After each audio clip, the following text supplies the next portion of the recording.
Welcome everybody to my front porch where I've been getting ready for swarm season. It's an exciting time of year. You know it's going to happen here in Western North Carolina around the beginning to middle of April. And I want to make a quick video on what equipment do you really need to have to get into beekeeping. That was one of the most challenging things when I was looking at starting beekeeping many years ago, and you really don't need all that much. It's a basic hobby. The most important thing, of course, to a beekeeper, you see people keeping bees, they don't wear a veil or anything. I suggest wearing a veil or at least safety glasses. You need to protect your eyes from stings. You get stung around the throat. Some of you may have a reaction to honeybees stings. So protect yourself, especially starting out. You're not used to getting stung. You don't know what to expect. And it's really hard for a new beekeeper to not, once they first get stung, start swatting around and just kind of a panic mode. So your first line of defense to that, and y'all excuse me, I'm gonna have to put some sunglasses on here. These covers are covered with like a sheet metal, and the sun is reflecting right into my face, so forgive me for having to wear the sunglasses. Your smoker is the #1 thing that keeps your bees calm, being able to sense each other's alarm pheromone. So when you smoke the hive and you open the top up, a few of them may notice you and they give off an alarm pheromone, and with that smoke in the air, doesn't take a lot of smoke, just a puff or two. With that smoke in the air, it can't set all other bees off and make them go into a defensive mode. There's basic parts to a smoker. This is your bellows. You pump it, and you can hear that. Inside is your smoker fuel. That's a piece of burlap. It's a very common smoker fuel. I use anything that will burn.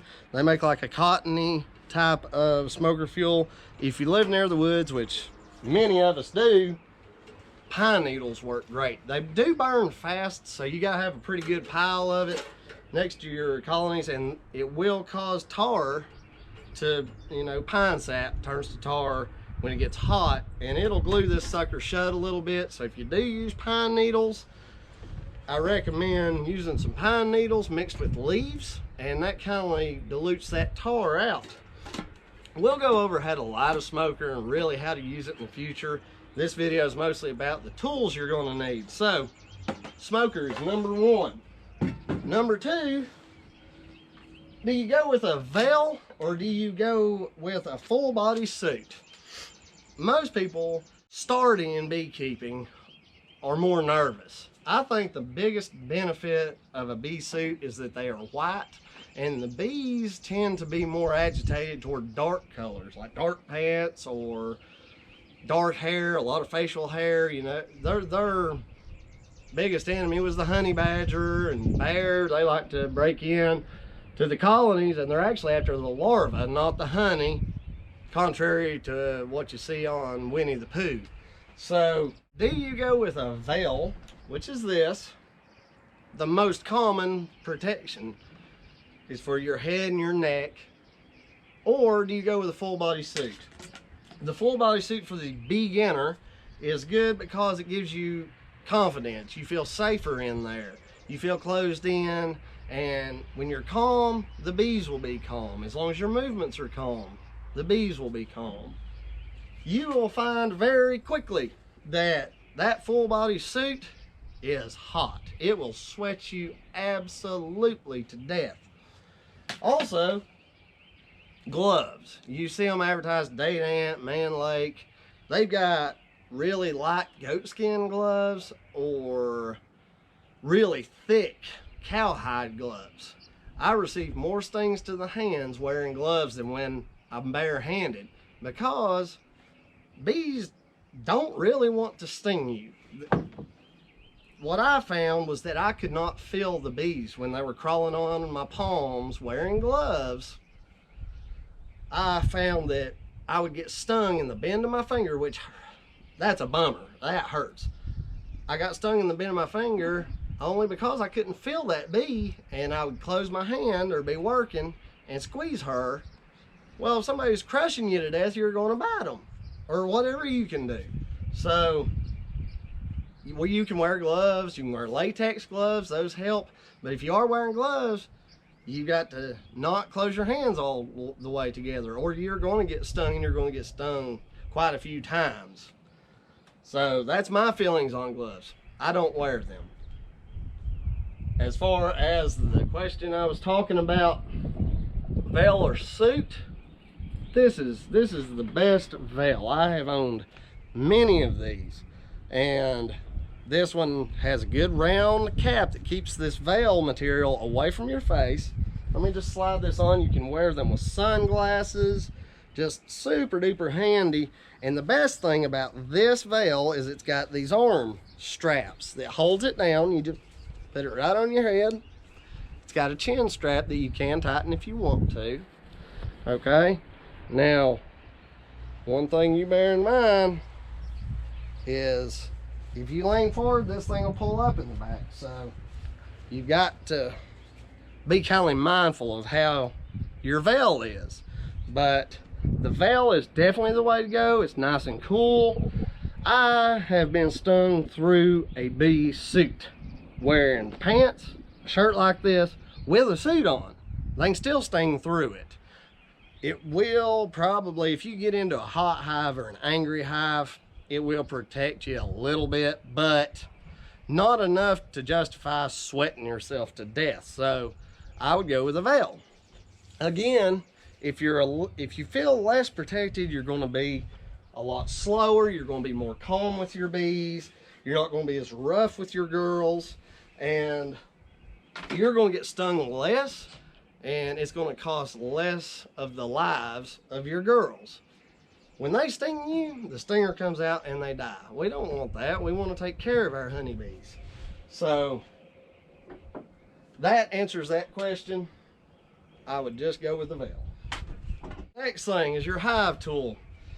You'll want to get a good hive tool as soon as you can, but just about everybody has a flathead screwdriver laying around. This will work to get you started. The biggest thing that you use a hive tool for, and we'll get to this more in depth, is separating your frames, which you guys probably can't see. Like, these frames are like this. This is 2 frames, and the bees will glue them together. So you have to stick your hive tool in here and break them apart. And then, once you break that seal, you stick your hive tool in here and you bend it down. And you pop those frames out, and that's how you pull these out to do your inspections. So now let's get to what equipment is best to start with. This is 3 different nuke boxes. They hold 5 frames. The frame refers to the wooden part of this. Okay, it frames out the foundation, the comb. You can buy these pre-assembled. You can even buy them with the foundation already in them. So for a beginner, especially this time of year when you're cutting down, when you're almost running out of time to get your equipment, get it set up, and either get it set up as a bait hive or get it ready to receive your packages in the mail. You're almost coming down to the wire right now, here end of March, beginning of April. So in the beginning here, to make things as easy on yourself as possible, just go ahead and get frames that are already assembled and with foundation in them. And I say that because if you're going to start with me on this channel, we really don't have time to get our woodenware and put it together. So get your frames, just get them pre-assembled. You can get the Plasticell, which is a plastic foundation for the bees to build on, and it just snaps right into the wooden frame. Super easy. And for your first boxes, I'm going to go through the easiest way to set these up. We will go over assembling frames, actually building these from the start. I'm going to show you how to put foundation in there, but that'll have to be lessons for later on in the year. I really want to get you guys set up and get you keeping bees. So that's your frames, your foundation. Hive tool. Now the next question. Why do I have nukes? I know you've probably done enough research to know that they make 10 frame hives, which are, I'll show you how big they are. Roughly, it is essentially 2 nukes stuck together. Of course, they're even every which way. But you will have 10 frames in one of those. I don't suggest going right into 10 frames because, number one, I want to get as many of you started on this hobby as I can. And a 10 frame and even an 8 frame hive gets really heavy. And for a lot of the ladies out there, young kids, elderly, they can't physically work 10 frame colonies. I mean, here you have this 5 frame. That sucker probably weighs 20 pounds, 15, 20 pounds, empty. So now if you can imagine, now that's with the frames, once you get comb drawn out and these bees start storing honey, nectar, pollen, these suckers will multiply in weight. I would say easily, if this was full of honey, it would jump to probably 50 or 60 pounds. It's pretty much a box full of honey. So if you go to the store and you pick up a little quart jar of honey, imagine a few of them inside of here. So the 10 and 8 frames, they get so heavy. If you have, like, if you've done any studying, if you have a 2 deep colony, which is these stuck together times 2, you can get upwards of 250, 300 pounds if it's really loaded with honey. So for you guys that are just starting it and wanting to get into this, go with a nuke. Number one, you can get these guys for 50, 60 bucks. They're cheap, and you can start multiple colonies fairly easily. Also, if you're buying packages of bees, 3-pound packages of bees, you want to put them in a fairly small box so they can moderate the temperature in there to grow their brood, to evaporate the water off of the nectar to make honey. So I highly recommend the nuke, and they're not intimidating. When you get a whole bunch of wooden wire and off the FedEx or UPS truck and it's all in pieces, it can be overwhelming to somebody. You know, a lot of people getting into beekeeping want to do it as a hobby. They don't want it to be a whole lot of work. You can buy these pre-assembled, pre-painted, like this here. This one came from Brushy Mountain. I tried to find them online, and for some reason it keeps sending me straight over to Kelly D's. So I don't know if they bought them out, Brushy Mountain shut down or what, but Brushy Mountain used to make the best equipment. I loved it. This is a day damp box. They're very similar. This is, if you go to buy a nuke, if you start out with nukes, when you go to the beekeeper's yard, more likely he's going to have several hundred or thousand of these guys. This is like the cheapest. It's built out of kind of a particle board, but they work very well, they insulate very well, and everything is one solid piece. This is a migratory cover. It doesn't have sides. The sides are even with the box, as you can see. They also have a built-in feeder where you can put a quart jar here. It's got holes poked in it, and you put that jar on there and just flip it over, and the bees will draw the syrup out of that jar. So this makes feeding very easy. The other thing is, this is easy to transport. You can put a piece of screen over that to hold the bees in, and you can take the whole thing with you. Everything is stapled and nailed together. It's self-contained. I have used this box, I do not know how long. let's see, this was a last year's box, so this isn't real old. So we got that. This is your Beekeeper's box for selling nukes. And what he will do most of the time is you will have your really nice, fancy nuke box. And what you will do, if you're buying from a local guy and you're buying a nuke, you don't get his box most of the time. You will take your equipment. You'll take the top off, and the beekeeper will take his box like this, and one frame at a time. He'll pull them out real easy and transfer all 5 frames into your box.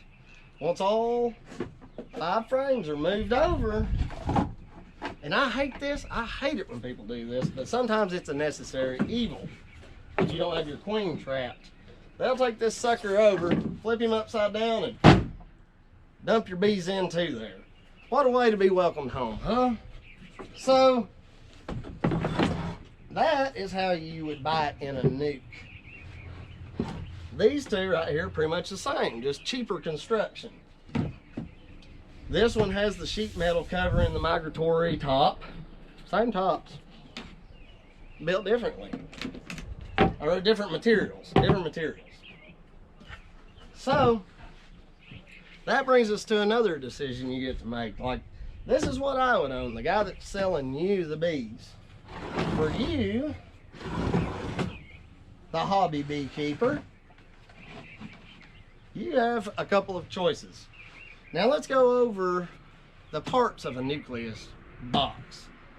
There is 3 or 4 major ones. If you go with a migratory setup, which these are very easy to move. Let me disassemble this and then we'll put it back together. This is your bottom board. This has a wintering bottom that you can pull out. It's screened, so when it's really hot in the summertime, you can pull this out and it helps ventilate the hive body. So this is your bottom board. It can be solid or screened. Honestly, how many bees have you ever seen naturally in a tree with a screened bottom? Never. It doesn't exist. So, if you want to go with as natural of a setup as you can, go with the nuke with a solid bottom board. We'll go over a couple of reasons too here in a little bit why I would go with a nucleus colony. And that's what nuke is short for. It's nucleus, the center of the colony. This is your hive body. Let me take these frames out for you, and we'll go over that part. I love this stuff. This is one of the most fun hobbies that you could ever get into. This is a hive body. It's the 4 sides. You've got 2 shorts that have a shoulder that those frames sit on that hold them in place, and then you have these 2 longer sides. They have handles, as you can see, and that lines up perfectly with the bottom board. There's a gap right here that leaves for an entrance for the bees. Your frames will go right back in here and rest on that shoulder.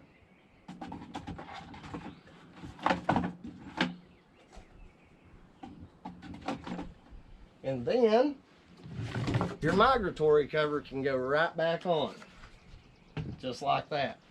You do not necessarily have to strap these shut. Once you get these set up, which will be another video building hive stands, you just put a heavy rock on top of here or a cinder block or something and hold it down, and the bees will use propolis, which is their glue, and they will seal every single joint. They will seal this box together so good that you'll be able to lift it up and carry it and it won't fall apart. They will glue everything together, and it's wonderful, it's helpful, but when you're doing inspections, that's when your hive tool comes in, because you've got to break and pry that stuff apart, and as you take the frames out, you clean them. So we'll move on to the next type of nuke box. This is a favorite for people who don't move their colonies a whole lot and want to produce more honey. It's the same thing. You can go with a solid or screen bottom board hive body, but the difference is the top. This is called a telescopic cover. It doesn't just have the front and back lip, it has sides that go down over and seal the colony up. Under this, you have an inner cover. You can either pick a screened inner cover that allows the hive to ventilate more, and they can evaporate the water off of the nectar down to the percentage to where it becomes honey. I believe it's 17 or 18% water in the nectar is honey. So there is your 3 basic nuke boxes. Now the other question is, well, how do you grow your colony with such a small box? I used to do tree work, and I've cut into a lot of trees, and very rarely have I ever seen a tree in nature with a cavity in it more than that big around. They're usually about like that. So I feel like you need to go with a setup that's as natural to nature as you can get. Once your bees fill up this box and the frames, and when you open that top and you look in there and you see all these little heads with eyes looking up at you, you know that they're getting full. They need more room. Enter this box. Right there. You have just doubled their space. You will move this box. It already has established drawn comb, brood, honey, and it will go over this more, but bees naturally draw from the top of the hive down. So, since this is removable and full, you will lift this off, turn them up, set them down gently. The bees will stay in there. Take your new box that has not been drawn out, set it on the bottom. Spiders. Take these guys and turn him sideways so as little contact as possible so you don't mash too many bees. Rotate into place, and then you start putting your colony back together. Start with either your inner cover, going to your telescopic cover. Isn't that pretty? Or you can just stay with migratory covers. That's all there is to it. You can, guess what? Keep going.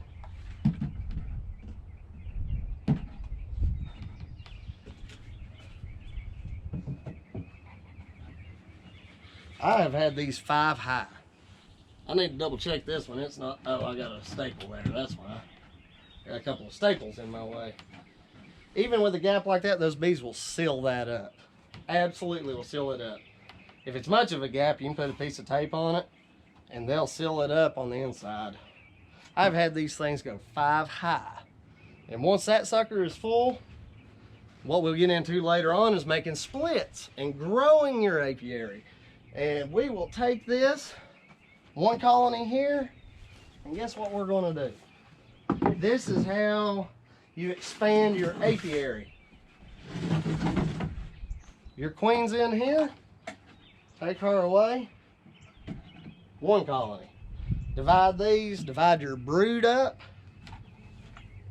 This is where it gets exciting, everybody. This is where it gets really fun.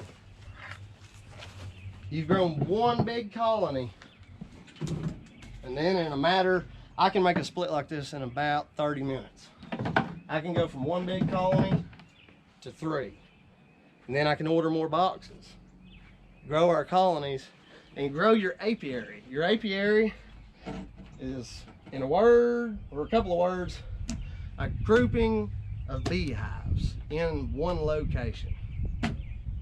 I'm excited to take you guys on this journey. I'm excited to go over all these lessons with you.